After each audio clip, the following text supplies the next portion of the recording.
I'm speaking to you from the place where Our Lady appeared to the children in August. They hadn't been able to go to the Covidaria because they had been put in a prison. And so then they came here. And at the beginning of every apparition, Lucia would always ask Our Lady, "What do you want of me?"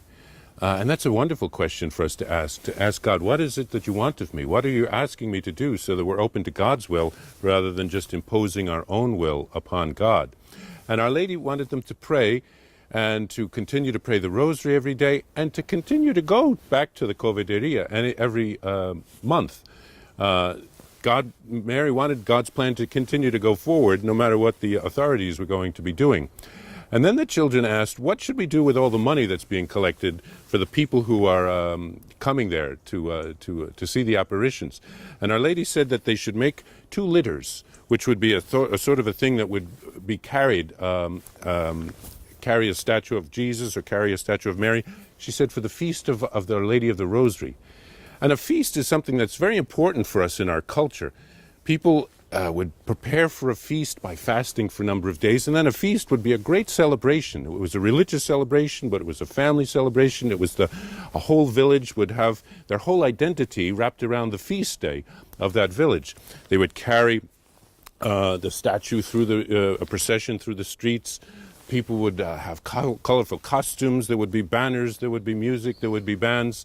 I remember in Italy, where I lived, one time we saw a man who was very proud to be Catholic, even though he wasn't a real practicing Catholic. He didn't get to church very much, but he was very happy that he was the one who carried the statue. That's how he found his identity. So I think it's important for us to rediscover the importance of a feast, because a feast can help us to understand who the saints are and how they're connected to us. They take care of us. They intercede for us. They're our patrons. And so Our Lady wanted some of the money to go toward that feast so that these litters could be built, so that the statues could be carried through, so that it would help the people to increase their faith. But at the same time, Our Lady also wanted some of the money to go toward the building of a chapel. And that chapel is now, of course, as we know, the Capellina, or the little apparition chapel, which exists to this day. Actually, I think the original one was destroyed by the Masons in the 1920s. They blew it up, but then they rebuilt it.